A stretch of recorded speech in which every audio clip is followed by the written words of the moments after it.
All right. I'm limited. Oh God, to what I can talk about. Um, Let me get this over, okay?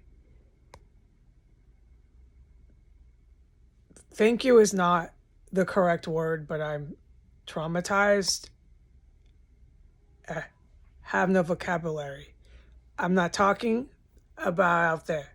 No matter what comes on the camera or half of, no, it's not even half. It's like 80% of what I witness in here. You don't know it. And you don't know anything about the military, do you? No, because I can't talk about them. So figure this much out, please. Because you're so fucking brain dead, Americans. I know you don't see what's coming either. No, I know that. I know that. Okay. Thank you is not the right word. Grateful is, but I will get a better word another day. Thank you to God, the Father, the great creator, for bringing the Navy SEALs and bringing the GRU. Because of God and these special ops, I will live through this house. My puffy eyes, my weight, all these things will be mended. My gray matter in my brain will be all better.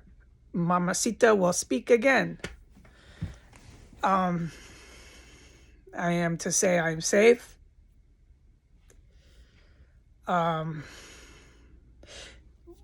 What you have witnessed is nothing to compared to how terrifying this has been here.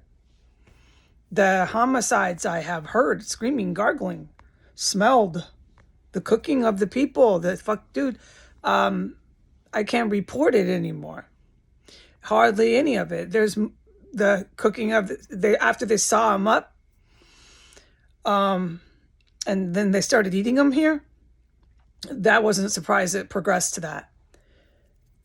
I cannot talk about hardly any of it. The murders that I witnessed here, what you're seeing on the internet, is like this much to 24 hours. Yeah, this is what I'm talking about with the Navy SEALs and the GRU. It's their department. My job to help them is just to keep myself safe in here. Okay, let's just get that straight for the millionth time. Oh my God, thank you, God, for saving my life in this house and sending those people.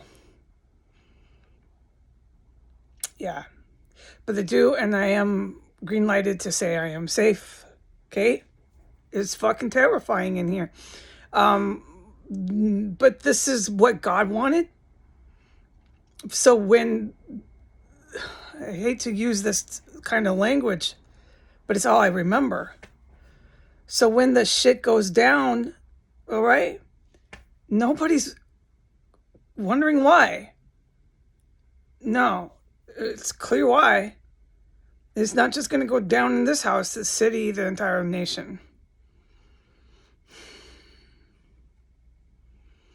And it's coming soon. It was God's will that it didn't. I mean, it was God's will that it took 5 years. Because for me, I'm like, right, I have a list of grievances. But in God's eyes, no. Because there's so many really good, kind-hearted people. Not as many in the US, but we have our a bit of them, but mostly overseas, okay? In other countries around the world that don't want to sell their wives and their daughters and make them human sacrifices. I'm being facetious, but it's almost literal because you've seen what happens on my account. So it's all historical, legal evidence. Yeah. They don't want to do that over in other countries to have things, to have the Dyson $500 hairdryer. I would love that. If somebody got me that for my birthday or Christmas, I would cherish it. I would get insurance on it. I would love it. But those things, the $600 artificial Christmas tree, the $500 Dyson, which I love, I want it, Hair dryer. No, it's worth it. No, it's not really worth it. It could be down a couple $100, but it's Dyson, and there's a whole discussion to that. So, granted, it is what it is. It's still an incredible invention. But these Dyson hair dryers, these artificial Christmas trees, I had one in New York City. That's why I bring it up. I had a beautiful Christmas tree. On and on and on and on, okay? These leather riding boots. It doesn't matter. I've lived that. And I know that people around the world who are good people who have been vicariously watching these videos, living this refugee persecution I've been surviving in the United States. You've been living it kind of with me. You know that too. And that was God's will. You see what I'm saying? That we're all reminded. These objects are not worth sacrificing your family members to Satan for. Don't make human sacrifices so you can have a Dyson vacuum cleaner.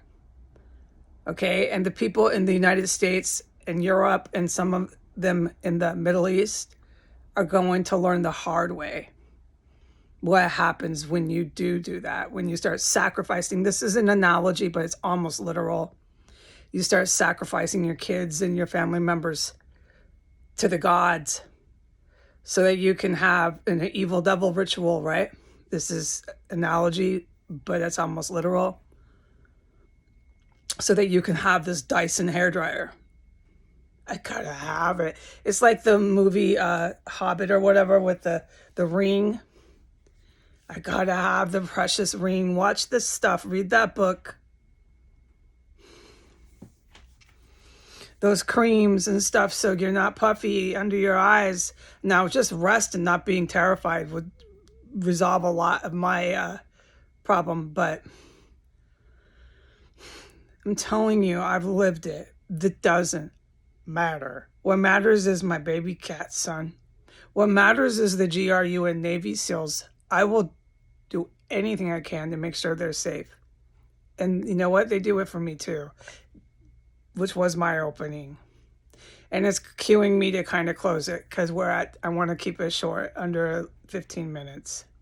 Because of these special ops, I am safe. I will live through this house, thank you, God. There were times a little while ago, a long time ago, year ago, long time, forget about the date, where I had to, as a logical, reasonable person, wonder if I was going to. Because that was the point in this nightmare that I survived, where I realized the police were involved to a degree that I had never even known, like in school or learned. Like I didn't know this shit could happen. Which brings me back to these really skilled federal agents that are not evil and military people, because they did know that it is their job. And just to mention, they're 60%. They come to the number of 60% in our armed forces. So they are the majority over this 40% that is protecting and in this house. So when the shit goes down, I hate to use that term, the people in the Pentagon, the DOD guy I bring up, yeah, they get hung. They are hung for treason and aiding and abetting terrorists and all sorts of really violent, horrible, atrocious war crimes. The chemical weapons that were in here, I don't know what to call it. I'm a civilian, but I know it poisoned me really badly. These terrorists have their hands on things they should not. And they have knowledge of a lot of stuff. They know a lot of things and a lot of people. Okay? I'm safe. Okay? But bear witness to the good people around the world, and the ones, the little bit that we have here in the U.S., bear witness to the kind of people that your countrymen and your countrywomen have turned into. Bear witness and remember why. Remember why what happens, happened. You can't have a house like this without having serious repercussions. Okay? My bet, because there's so many foreign people involved, that major cities get attacked. Do you see how we're doing this math problem? The math here? I've been telling you that for 5 years. It was cemented when I moved into a terrace cell that had some sort of gear in here that I have no knowledge of, which only makes it even more probable. It's some sort of classified shit from other countries. There's all these other countries involved now. It's not just the US police or the cooing fraction of the US military. It's going to be so fucking ugly. Just to get in here is going to be ugly for this city, the good guys, when they come. What I have witnessed in here is far more dangerous, far more terrifying than bashing on my floor, which is bombs under my floor. And there's body parts and stuff. I can't talk about the floors. And you have seen me lose my patience on video. It's okay. As long as I cooperate, which I will, and just limit what I say about this fucking terrorist cell. And I am. So I'm going to stop it now. I'm going to thank the vets, guys and gals. And I'm going to be as safe as I can in here. I had some nice Chinese stir fry. I'm going to heat it up. And I'm not going to talk about the house, okay? Unless I get the green light to talk about what I've been talking about, which is obvious the last few days what I've been allowed to talk about. Bye.